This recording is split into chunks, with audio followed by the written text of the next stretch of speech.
Welcome to the Trading with Venus podcast, where we help you establish strong trading habits, generate consistent profits, and create the lifestyle you desire for yourself and your family.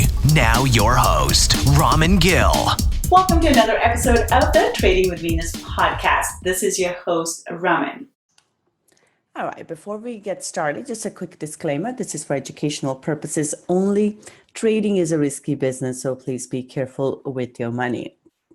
We will talk about monetary policy. We'll also talk about interest rates, and we'll talk about quantitative easing in terms of the asset purchase program. And then we will go into what impact it has on the market directions and talk about what kind of pairs we could trade based off on this kind of information. All right, so first, what is monetary policy?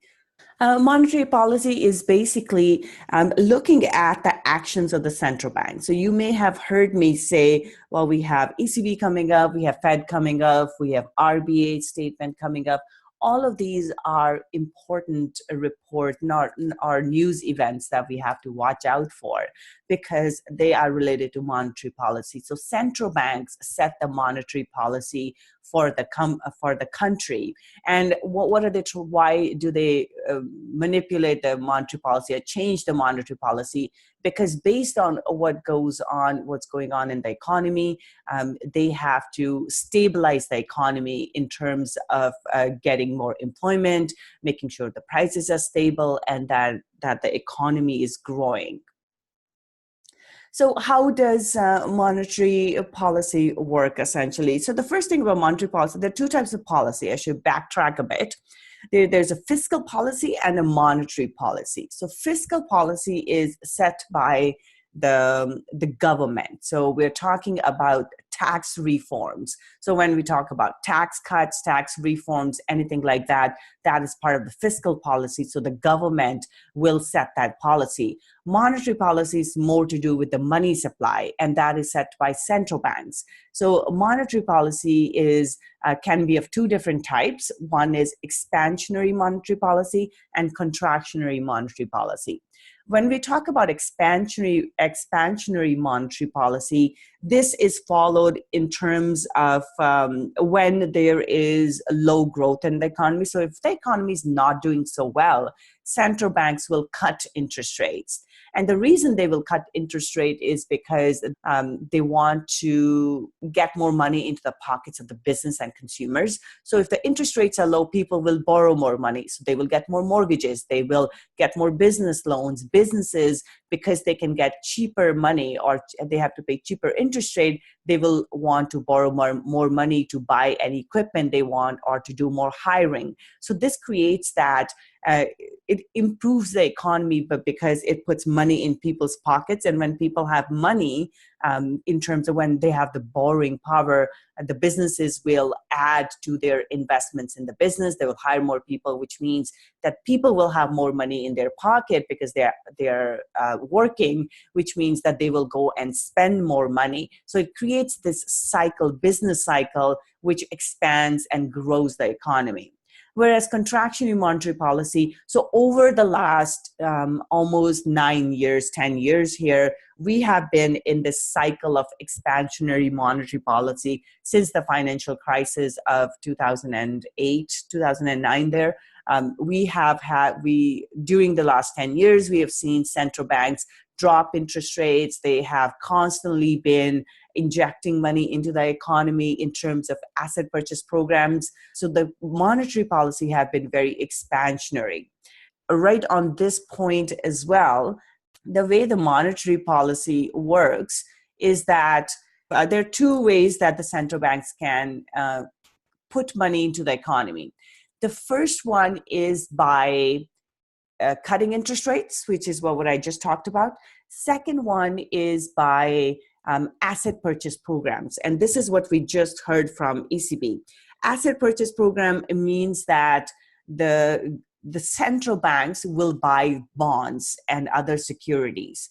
In order for our banks to give us money, the banks need money, right? So the banks will generally either go to the deposits that they have, the money that people are depositing, or they get the money, they borrow the money from central banks to give it to people like us or business people, so that they can make interest on that.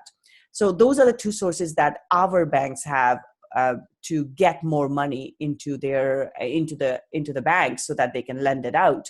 Now, if people don't have the money, if the economy is not doing well, the deposits won't be that high. However, so other thing that banks can do is go to the central bank and borrow money at a lower rate, which they will then lend out at a higher rate to make a profit. So this is where the central banks plays a role. So they can't just give the money to the banks. What they do is they will buy these bonds from the bank, right? So when they buy these securities and bonds, they are giving the money to the banks. So the banks will sell the bonds to the central bank. So let's say to ECB will give money to the normal banks to lend out, right? So this is how they create flow of money, because they can't just give the money. There has to be a process in place. So that's the process.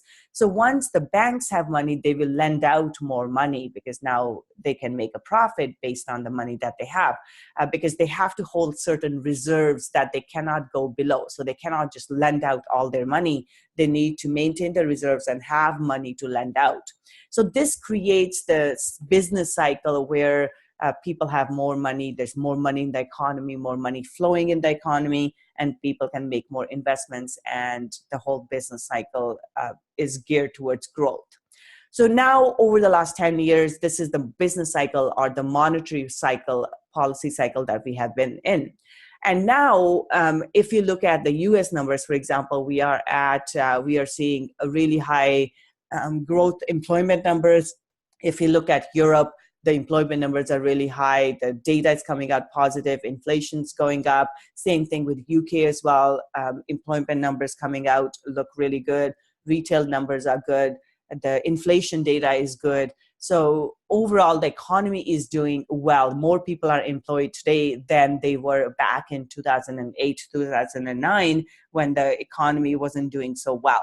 So those central banks have succeeded in their objective of injecting money into the economy, helping businesses get loans, and so they can create more jobs and put more money in people's pockets. So this is what central banks have been doing over the last 10 years, and now they're reaching their objectives. As the central banks reach their objectives, now they have to be careful that they don't overshoot their objectives. And what does overshooting look like, right? So let's say they keep the interest rates low. So now everybody wants to get a mortgage because everybody wants to buy a house because they have money in their pockets and the mortgage rates are really low. Everybody wants to go buy a house. That will then create a push in the housing market because the housing prices will start going up. And over the last few years, we have seen housing prices basically everywhere go up. And usually that's a good thing. But if they go up too much, then it becomes too difficult for people to be able to afford those houses. Then all of a sudden they are in huge amounts of debt. And should something happen, they will not be able to cover those payments, right? So that is the problem. And that's why central banks don't want to overshoot. They want everything to be in this balanced place where the economy is doing well. People are able to find jobs. They have money. They can pay their mortgages and they can spend money at grocery stores and for entertainment, whatever they need to, but not so much that everything becomes too expensive. That's called inflation, where things are becoming too expensive. The cost of goods goes up so that people are not able to afford them. And in that case, what happens? The wages go up so much. There is a lot of employment, and now somebody has to go hire somebody. Then they are having to hire them at a higher wages because everybody's employed. They can't find people, so there's shortage of workers, which is where we were in the 2007, 2008 years, where everything was booming. People were buying houses like they were going out of style, that type of stuff. So now we are coming sort of back. We are in this balanced state so that central banks don't want to overdo it. So this is where they changed the monetary policy. Over the last little while, we have seen Fed change the monetary policy. So first they cut back on their asset purchase program, then they started raising rates, and we just saw this week the interest rate hike from the Fed. Now, ECB has been behind in this cycle. So they have still been doing their asset purchase program. I think it was last year, last fall or earlier this year when they cut down the asset purchase program. But now they came back and said that the bond purchases that they have been making and giving money to the banks, they are going to cut back on that. They're not going to buy as many of these bonds because there's really no need. The banks have their own money. There's enough employment and everything else, so that central banks don't have to support them by buying these bonds, right? Because there's really no meaning in buying the bonds. Really, it's just a way to pump money into the central bank, into the normal banks, which will then pump money into the economy. So now that everything's flowing, you don't need that extra tap water. Let's say you're getting the rainwater, enough rain, you don't need that extra tap water, right? So we're going to turn the tap down because there's no drought anymore, and we are just getting enough rain, so everything is looking good. So this is where we are currently. So first time ECB has actually said that they're going to close off the asset purchase program. All up to this point, the entire time they were saying, we'll continue this on for as long as it's necessary, and we're going to keep this up, we'll keep reinvesting. But now they said that, okay, right now they're going to start cutting back the amount that they're giving to the banks, and then they're going to stop it. So now that tap is going to close. That's what this is what's happening right now.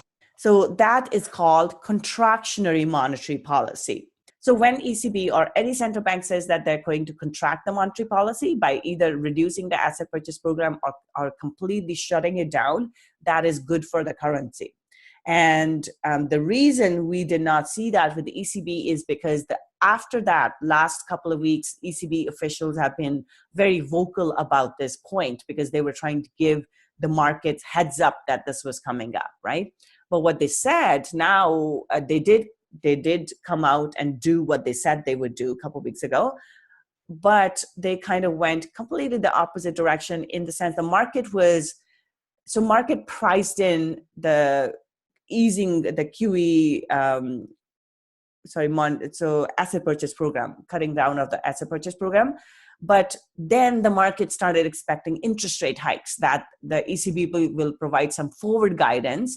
Nobody was expecting interest rate hike right now, but they thought that they will provide some forward guidance as to when they will raise rates. And this is where Draghi said, not raising rates right now, not raising rates this year at all. We will think about it into late summer of 2019, right? So whereas as soon as the asset purchase program sort of winds down, where the market was looking for an interest rate hike, that is not coming, right? So this is where we saw that big drop in euro, and a lot of it has to do with the market sentiment, because everybody was expecting ECB to start talking about interest rate hike, and they just shut everybody down, saying, nope, not doing it right now. And this is where we saw the prices drop. But normally, when we start seeing contractionary monetary policy, Fed did it, Bank of Canada did it, now ECB is doing it. And so watch out for now RBA and Reserve Bank of New Zealand. These banks will start doing that as well. A central bank that is really notorious for keeping an expansionary monetary policy is Bank of Japan. They have negative interest rate, right? So they are actually paying banks to borrow money from them, which is kind of crazy. But this goes to show that this is how the central banks manage the monetary policy in order to support the growth in the economy. So we have started seeing this cycle with Fed being the first one. And as we go on, more and more of this will have an impact. So if somebody says that technicals are the only things we need to pay attention to when we are trading, as we saw this week, that is absolutely not the truth. We have to look at fundamentals because we have to have a full view of what's going on in the playing field, right? Just because you are making your cut doesn't mean that that everything will work out. You need to know if your quarterback is sacked, nobody's getting any pass, right? So you can't just focus on what you are doing and what your defender is doing, which is the technical analysis. We also need to look at what's happening on the field. Did the quarterback get sacked? If the quarterback is sacked, nobody's doing anything. Or if the ball is intercepted, nobody's doing anything, right? So this is why we need to pay attention to overall picture of what's going on around us. Okay, so expansionary monetary policy is when banks are pumping money into the economy, and they do so that through asset purchases, buying bonds from banks and giving them money, or by cutting interest rate. Contractionary monetary policy is when they stop the asset purchase program, and so they're not giving as much money to the banks to lend out, and what they're doing is they're raising interest rates. So when they do the contractionary monetary policy, now all of a sudden the interest rates are going up, or the business or the banks are not lending as much money. So their lending criteria becomes harder. They're looking for more stuff in order to be able to lend money to people. Now, what happens in that case is that then the people are not borrowing as much money, right? In Bank of Canada started raising rates, and in Canada now, when you want to go get a mortgage rates are higher, and the conditions are a little bit more stringent. When you go get a mortgage, you have to qualify at a higher rate. So when these things happen, what happens is that less people borrow money. So less businesses borrow money. They make less investments in the business. The hiring slows down. And as a result of that economic growth slows down. It doesn't go back. That's not the purpose of the central banks. They want it to grow, but it slows down, right? It's just growing at a slower pace so that we don't hit that inflation too hard. Things don't become too expensive. So that's what happens with contractionary monetary policy. And this is the cycle that we are heading towards now. Now, there's also the fiscal policy that we quickly talked about. Fiscal policy is when the government actually do things or inject money into the economy. The way the government injects money into the economy is through tax reform. So we've seen that in the US tax reforms. So basically they are leaving more money in people's pockets. So those are the tax reforms. So they charge less taxes, which means people have more money to spend. So right now, this is aimed at businesses in the US. So when businesses have more, idea is that when the businesses have more money, they can take that money and invest that money into growing the business, like buying more machinery, buying more, maybe buying a building, or training their employees, things like that. So basically, things that will grow the business. And when they spend money on these things, there's more hiring that's done, and people will have more money in their pockets, which means they will spend more money, and that will cause the economic growth, right? The interesting thing that's going on right now in the US is that we have an expansionary fiscal policy with a contractionary monetary policy. Up until this point, we have had expansionary monetary policy and expansionary fiscal policy. And when you're looking to create growth, those are the two things that we have to be careful. That's the two things that you want going together. And now it's politics, which is causing them to go in the opposite direction, right? So, but generally, you want both the policies to be aligned. And you don't want one working against the other, because the contractionary monetary policy is cutting back on the economic growth, whereas the expansionary fiscal policies is kind of pushing the economic growth, and now inflation will become an issue. So keep that in mind. So as we go forward, we will start seeing more central banks raising rates over the next coming months and years, and that will cause monetary policy to be contractionary. So the way quickly on fiscal policy, even though we're not talking about that today, but fiscal policy basically, how does the government inject money into the economy? They do that by two ways. One is by tax reforms or giving more money back in forms of lower taxes. Secondly is by starting infrastructure projects like building bridges, building roads, where the government is hiring employees to work on things that have to be done anyway, right? So usually this is done when people are not able to get job elsewhere, then the government creates these projects for people so that at least they're giving money into people's hands, and then it starts that positive flow of money. People have more money, they spend more money, and everybody makes more money, right? So this way, this whole economic cycle starts. So that's how fiscal policy plays a role. And right now, from Fed, we are seeing an expansionary fiscal policy because President Trump has done the tax reforms. So fiscal policy, again, contractionary, expansionary. Contractionary is to slow down the economy. And it's not that they're trying to kill the economy. It's just that they don't want it to overshoot. They don't want housing prices to go up too much. They don't want they don't want it to become too expensive for businesses to hire people, because then they will stop hiring people, right? That type of stuff. So they want to maintain a balance. And that's where the contractionary fiscal policy will come in. Right now, US is an expansionary fiscal policy because of the tax cuts. So this is where we are in terms of fiscal policy. In terms of monetary policy, US is in contractionary monetary policy, Bank of Canada, contractionary monetary policy, now ECB, contractionary monetary policy.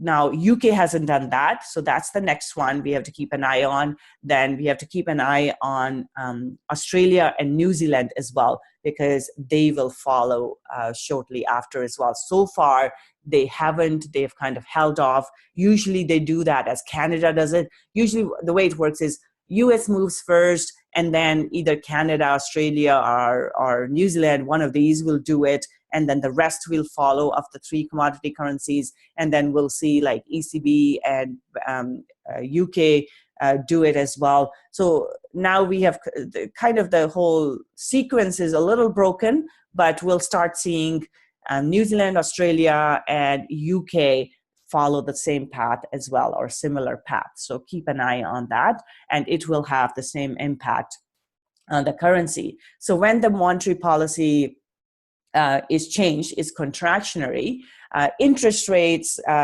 is one of the components. So when interest rate goes up, currency will go up.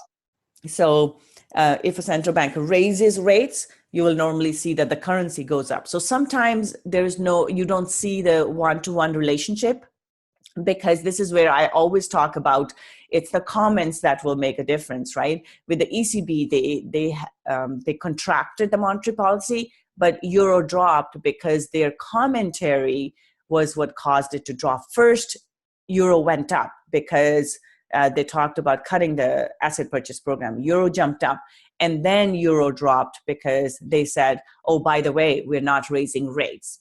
And now market was expecting interest rate hike, and then it goes in the opposite direction. So this is where even going into the Fed interest rate hike, even though they raised rates, it was all priced in ahead of that because everybody was expecting them to raise rates. So that's why we have seen the US dollar has gone up over the last several months. So however, their commentary was not as bullish in regards to the economic growth and things like that. So that's why, and they didn't say, the biggest thing that Fed did not say was when they were going to raise rates next. So they didn't provide forward guidance in raising rates. And they also said that this is not an automatic, every time we'll raise rates. They will monitor the data, and then based on the data, they will make a decision. Had they said, yes, we are going to raise rates in the coming, because they're supposed to do 3 interest rate hikes this year, right?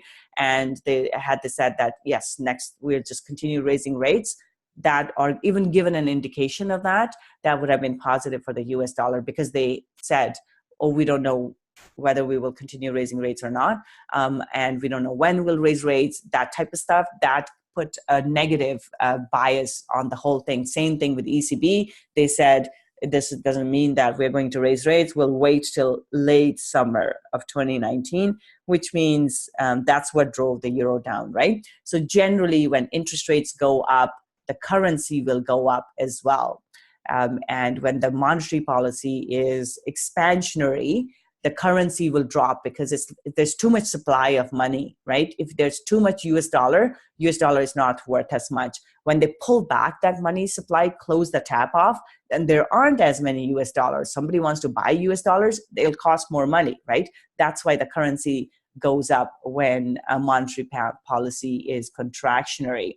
So how do the interest rate dictate or the monetary policy dictate the flow of capital? What happens here is when interest rates are high, so let's say Australia is going to, so we'll have to keep an eye on Australia because chances are they're going to, in this year, talk about raising rates. So if the interest rates go up, then more investors want to invest in that country, right? So let's say US raised rates. So now if you deposit your money into a US dollar savings account or whatever, so let's say you have $10 million to put in or $1 million to put in, you're getting a better interest rate. So instead of putting it in, let's say, into a European bank or Japanese bank, Japanese is a good example, Japanese bank where you're negative on interest rate, why don't you put it in the US bank account? So all these multinational companies that do business everywhere, they have they can move their money wherever they want. They can keep it. They will like to keep it in banks that are giving them more or in countries that are giving them more return on their money. So you put it in a US bank, get better return on it than say a Japanese bank where the interest rates are zero, right? So why would I put it in a Japanese bank? I'd rather put it in the US or Canada or somewhere like that where the interest rates are high, or Australia or New Zealand. So this is how, so more investors want to invest in that country. And in order to do that, you have to buy that country's currency. So as there's more demand for that currency will go up. So that's the cycle that we have with interest rate. With the interest rate going up, the currency will go up. And same thing with the monetary policy is contracting because there isn't as much money available to lend out. The lending criteria becomes more stringent. And as a result of that, there are less loans being given out, which means we have less growth in the economy. The inflation isn't as much and so forth. If there are no questions now, just make sure as we are going through our trading, day-by-day trading, pay attention to those news items that talk about any of these events that are related to the central banks, because they absolutely have an impact on what goes on with the currency prices. And not just, like I said, not just the decision that's made, but the comments that come out with the decision, because it drives market sentiment. So the things that move the market are technical analysis doesn't move the market. Technical analysis is basically where the price reacts, right? These are the levels that the price reacts at. What moves the market? It will be fundamentals move the market, and we have market sentiment that moves the market as well. So those are the things that actually move the prices. The technical levels are just the levels. It's like bumps in the road. The road is going where the road is going. These bumps will cause the car to slow down. It may cause, if there's a hill, it may push the car down if you don't have enough speed, that type of stuff. So those are the technical levels, whereas fundamentals and market sentiment are the driving forces behind prices. So always keep that in mind. Hope you enjoyed this show. For show notes for this episode, please visit tradingwithvenus.com episodes page. That's it for today, and I'll see you next time. If you want consistency in your trading, we invite you to join our daily market analysis calls, where we provide the levels to find the best entries and targets on an intraday basis. For a 1-week free trial, please visit www.tradingwithvenus.com. Thanks for joining us today. With much gratitude, your show host, Raman Gill.